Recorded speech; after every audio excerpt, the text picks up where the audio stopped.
Tina. Thanks everyone for being here today. Like Tina said, I wanted to make some time for everyone to come out and ask questions, talk a little bit about what's been going on in our city. And it's actually a beautiful day to be out doing this, so I'm excited. I just wanted to start by saying, we continue to have some nightly violent criminal activity that's taking place in our city. This has been problematic for us as it's a drain on resources, and we have people who are they're dedicated to just provoking a police response. And that response is taken away from our ability to go out and give people the service that they expect from the police bureau. People expect to get their calls for service answered. They expect us to be able to answer their calls for service, respond to the shootings that we've been having and things of that nature. So we're really calling on people to come out and just really say that that activity needs to stop. We need to get to a point where we can be about the reforms and the advances and just giving the community the service that they really need and expect.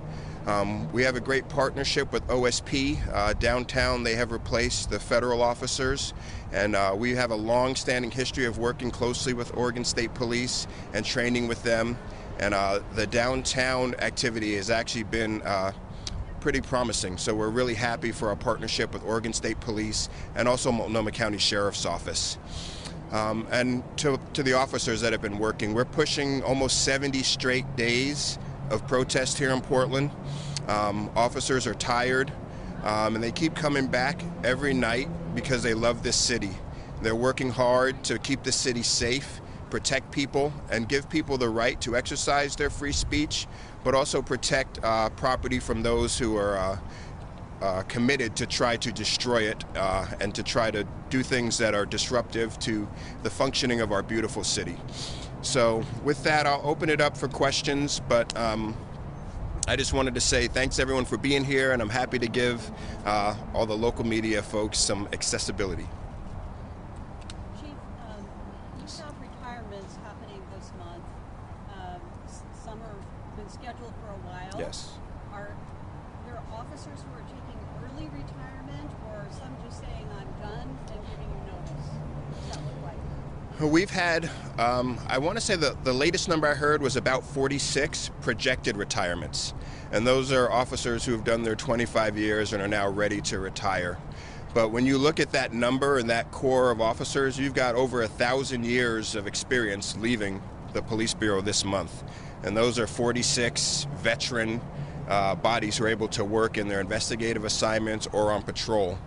And then, we have a cadre of officers who haven't even been to the academy yet. And we've got about 100, I think, that are still trainees. And it takes an officer about 2 years to really be up and functioning off probation and able to go out and give service to the public. So, I've heard that, hey, you guys have 900 officers, where are they going? There's a lot that goes into that number. Some of those officers are just at the very beginning of their career. We have a lot who are leaving at the end of their career. So I think in the future we'll kind of break down what those numbers look like in the more general sense. But yeah, this is going to be a big retirement for us, August. Do you not see officers telling you that they're just exhausted and this isn't the career for them anymore? No, I think officers are exhausted, but we don't have people leaving early for that reason. We have dedicated officers. I mean, if you look at what's been going on here for the last 70 days, and we have people who show up every night to deal with these tumultuous situations. They come downtown to work or to one of our precincts to work, and they see, hateful graffiti, and they still come back every day to give service to the community under what are really tough circumstances. It really affects their wellness and their families, and they love this city so much that they keep coming back and they keep serving. I'm very proud of them. I can't say enough how proud I am of their resilience and their dedication to Portland. Chief, you mentioned nightly violence and response times. Can you spell out, do you think the nightly violence is having an effect on response times? What is that effect and how does that work for those of us that Sure. know all the details? Yeah, I do. And in the very general sense, we have officers assigned to answer 911 calls at precincts. And they have big areas that they cover. Night shift is the smallest shift we have, and we'll designate mobile field forces to come downtown to assist in the crowd control efforts or at precincts if that's where their resources needed. But when we pull those resources to assist with the crowd control, it leaves very few cars in the precinct to answer 911 calls. Sometimes just 2 or 3 cars. And if we get a shooting or a critical incident there that requires multiple cars, people aren't getting police service. And that's the real issue. And I think for us, there's a prevention piece. When the police are out and able to do proactive work, there's a prevention piece that I think is hard to quantify, but it's important. And I think right now that prevention piece is just not as efficient because of all the activity downtown or at the precincts that's drawing away from our resources. Do you think there's a connection to the homicides and the shootings, or do you attribute that to the GVRT going away? Can you talk about what you think the cause is of that? I think that's probably twofold. I think both of those are probably factors. The gun violence reduction team did great work. They had relationships with people, they had knowledge of people, they had the ability to collect data. They interface with the Office of Violence Prevention, outreach workers, parole and probation. They had a structure that was focused on shootings and on gun violence. So absent that structure that we're dealing with now, all those people's jobs got harder. It's harder for probation and parole. It's harder for the Office of Violence Prevention. It's harder for the outreach workers. And I think there's some deterrent piece there too. Knowing that they're no longer there, I think it gives people more, I'd say they're more emboldened maybe to be out with guns. They know there's not someone watching. There's no real deterrent there. And I think that's part of the issue with causing us to see the spike we have in July. Is there a chance to bring it back? I think so. I hope so. I'm not sure, but I have dedicated some resources from patrol. As a chief of police, when you see those numbers, it gives you a knot in your stomach. People are dying in your streets, and you're responsible for the safety of the community. So I've dedicated resources from patrol to the detective division, where the previous GVRT detectives are now housed, to give support for follow-up to those investigations. It's that important to me. Why do you think those numbers are up in homicides? Well, I think like I answered with Nick's question, I think the absence of the gun violence reduction team, the limited resources to do proactive stops, and the amount of officers that we're dedicating to crowd control events and really the violent activity that we have to respond to, there's really less of a deterrent for people. And then when you do have shootings, sometimes you have retaliatory shootings and other things that, if you had the GVRT resource, you could maybe try to prevent on the front end. Do you think it may be related to the pandemic and the economy? That's possible too. There's a lot of forces at play for us right now between the pandemic, people out of work, a lot of people, with free time, the economy, the crowd control events, the violence. I think all those probably play a role, but it's hard to quantify. What is the Bureau's sort of game plan in dealing with the nightly violence that's continuing, or the nightly protests that might involve violence? Yeah, our game plan is really to be as de-escalative as possible. We try to not be out where we are, a target or visible where people want to provoke a response from us. We respond when people attempt burglaries, arsons, damage to property, things that would harm other people, fights break out, and things of that nature. And our approach is really to respond to criminal activity. Having Oregon State Police here has been very helpful. We've gotten help from Multnomah County Sheriff's Office, but we've really been focused on using our resources to respond to the criminal activity. And there have been some really large peaceful protests where people have come out, they've listened and given speeches, they've marched to different parts of the city, and it's really required zero police interaction. And their voices are definitely being heard by us, and we want to get to the conversations, the reforms, the relationship buildings that a lot of the community's calling for. The mayor made a big deal when he's talking about his 4-step plan to get the streets of Portland back. He says getting rid of the feds was the biggest step, and he said, or seemed to feel, that would make a big change. Now, we've also heard that if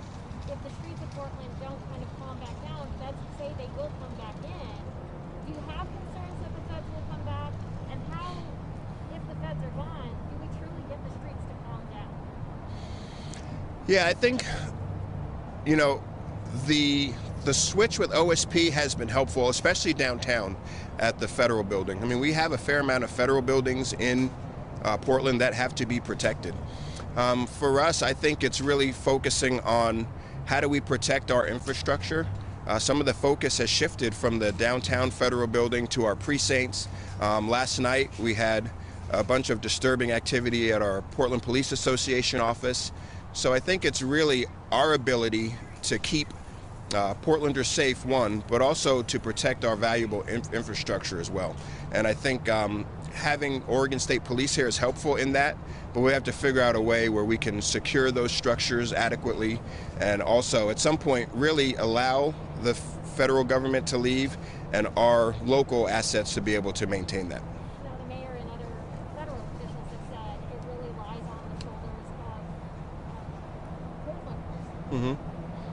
I guess the question is how? How do you ask or how do you expect Portlanders to kind of help out getting this small group of agitators that you're talking about to step down? Yeah, I think it does rely on Portlanders, and I think it's Portlanders in the general sense. Everyone from, you know, the person who owns a mom and pop store to the big business owners, faith leaders, all the way up to elected officials to really send the strong message that enough is enough. This is not forwarding the goals of things that are going to lead to better outcomes for people of color. This movement's very powerful, and I feel like the violence has taken away from it in a really kind of concerning way. But I think it's really dependent on Portland as a community to really say we're not going to tolerate this. Businesses are struggling. There's so much in our beautiful, vibrant city that has kind of been tainted a little bit by the national reputation that we've gotten over the past few weeks too. So I just want to make sure that, you know, I say what I can to support the officers that are out there doing the hard work to keep the city safe, but also encourage other people to really have a voice and say, you know, this is not what Portland's about, and this is not what we need right now in our city. We need to really be moving forward together on police reform and a whole bunch of other things that really are societal inequalities that we should be looking at fixing together. And you also mentioned starting to have that conversation, going into that next phase, if you will. Tonight, the Citizen Review Accountability Meeting is meeting. Do you expect any new changes? Are you anticipating that? Are you concerned about any changes coming down the pike?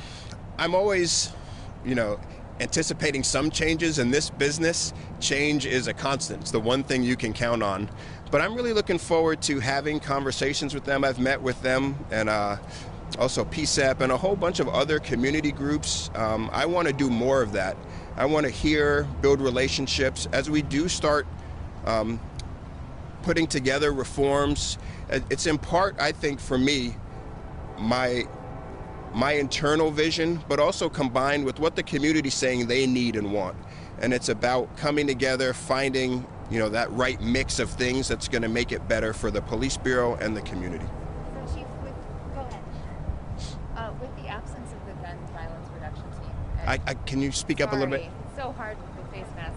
Yeah. With the absence of the gun violence reduction team, you know, there's a lot of community outreach that happens and a lot of relationships that are created with that. Yeah. What kind of approach or what kinds of things are you guys doing to try to do some of that work without having that team? Yeah. I tell you, it's tough. Like I spoke about before, you know, having that team structured the way they were was kind of a structure we built to provide support to the community who is doing that work. And that work was taking place for a reason. We had a lot of shootings last year, and that team was working really hard. But I think the relationship piece is what's so hard to measure. I mean, we deal with folks who are, you know, on the victim side of that equation regularly. There's a lot of relationships with our officers that do that kind of work. There's a lot of relationships with the community members that do that work. And I think, you know, a lot of those stops, and the stops have gotten a lot of attention, but a lot of those stops, you know, end in handshakes and conversation, and there's a real kind of familiarity, and people miss it. We hear a lot from people in the community saying, hey, we need gun violence reduction team back. We need these officers that know our community, that know this issue of gun violence, that we really relied on to help stay safe.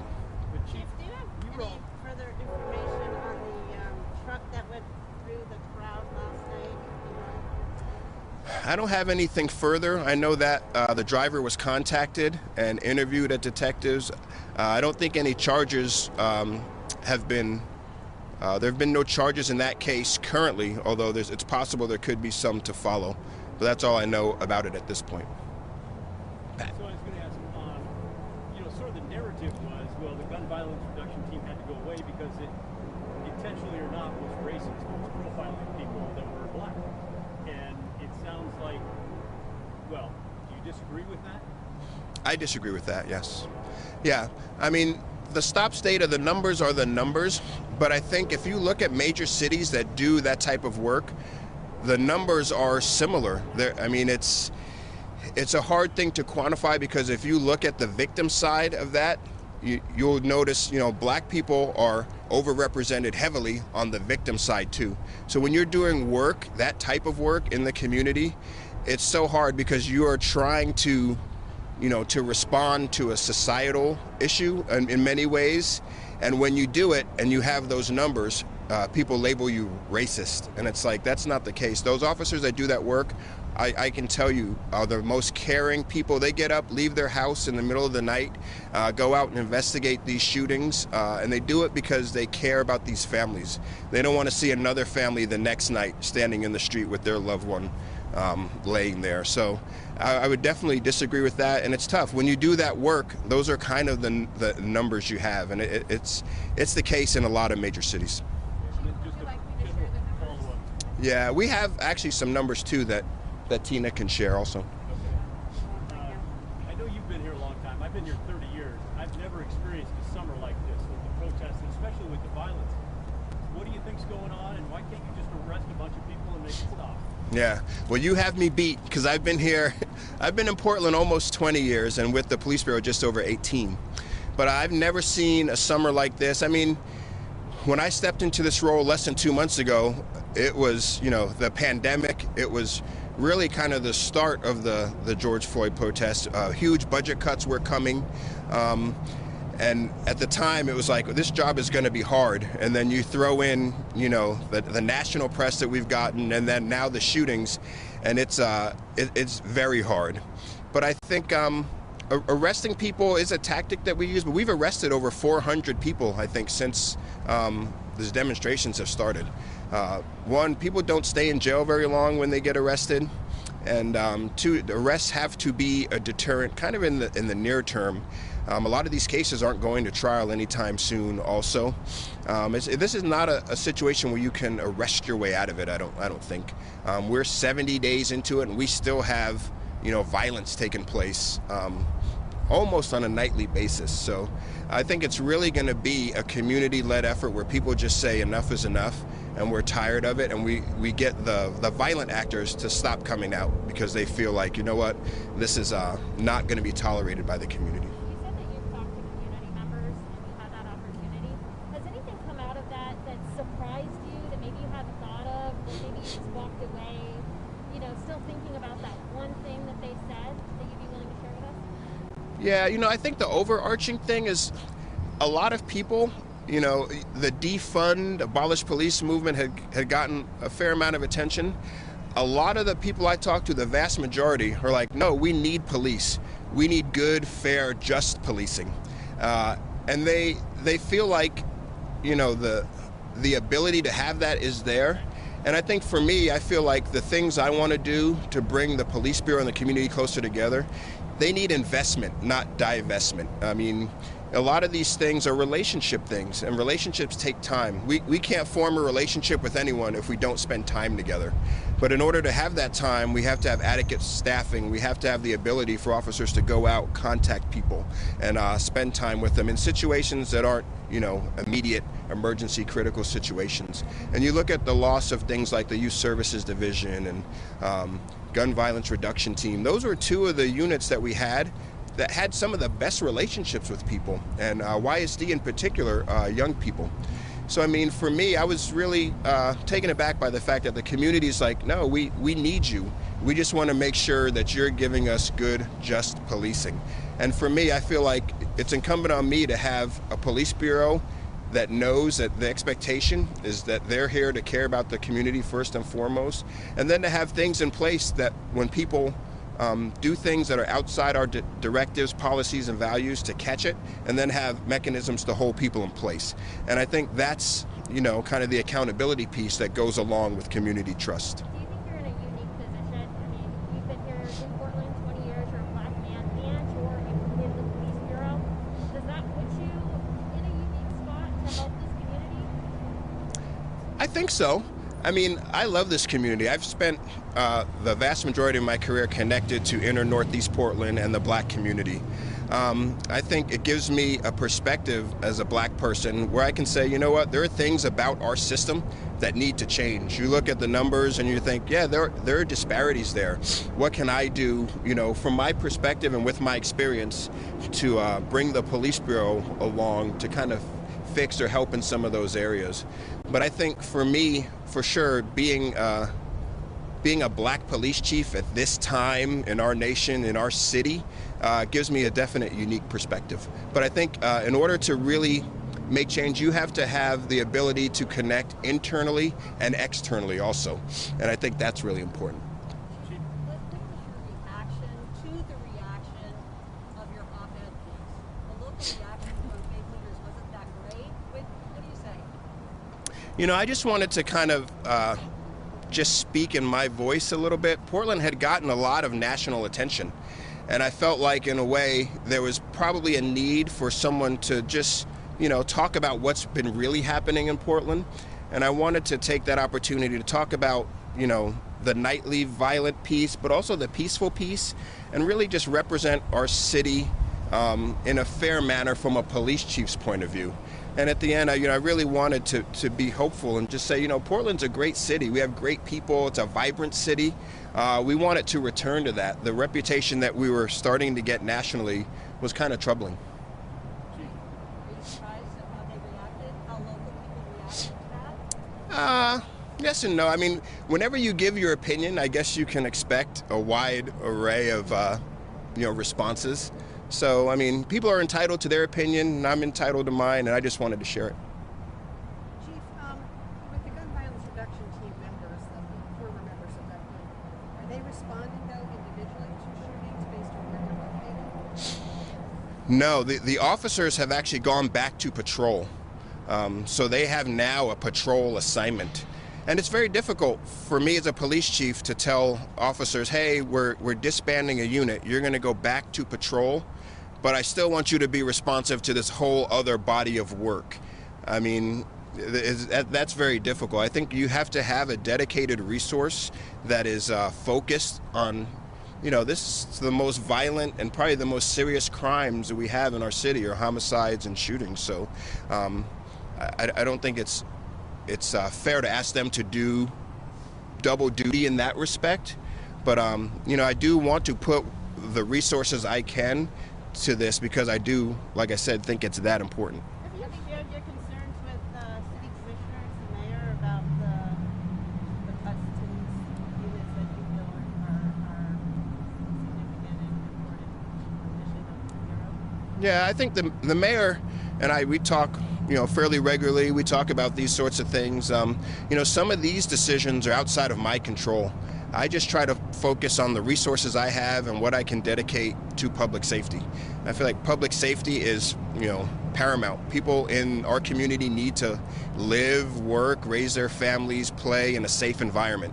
And that's where I feel I come in to provide that environment. So I really try not to focus on things that are outside of my control. I just try to take the resources I have, and right now especially, those resources are precious few.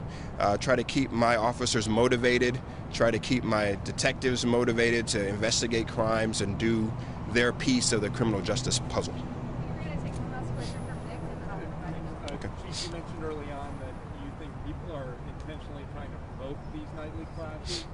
What do you think the motive is? Why would someone want to provoke a police response? You know, I think there's probably several motives. For me, I mean, I think it's one thing if you have a desire to voice your opinions or speak out against inequities, racial injustice, things of that nature. But if you're trying to burn buildings, burglarize buildings, throw Molotov cocktails, throw rocks or things to injure officers, to me there's no message there. It's to me that's just an attempt to either lash out against government or the establishment in general, or to provoke a response from the police. Why would they want to? I'm not sure. There's all kinds of agendas out there, but I know for me, I want to address that behavior.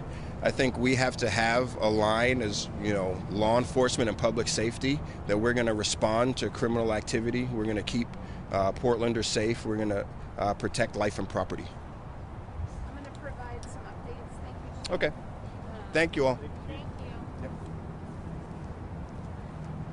So these are important numbers, so I wanted to make sure I got them right. Was it last week, Chief, we met with media and we had some preliminary information from July about shootings, and we just got new information this morning. So for 2020, in July, we had 98 shootings that we verified in the city of Portland. That's compared to 35 from the year 2019. So, about 3 times as many in 1 month's time.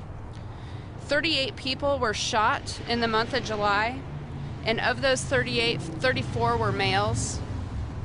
Of the 38 individuals who were shot in July in the city of Portland, 25 were African American, which is about 66%. It's over 66%, about 2/3. Four were Hispanic and 9 were white. So that, circles back to what the chief was saying about disparities, especially by race with gun violence. And so we just wanted to make sure you had that accurate information. Once again, we thank you for your time today. I know that because we haven't been able to get out and about, some of you may want some B-roll of the chief. And so if you want to kind of follow or get some shots, we have a few minutes to be able to do that. If that's something that you want, we want to offer that as well. But thank you once again. Do you have the equivalent numbers for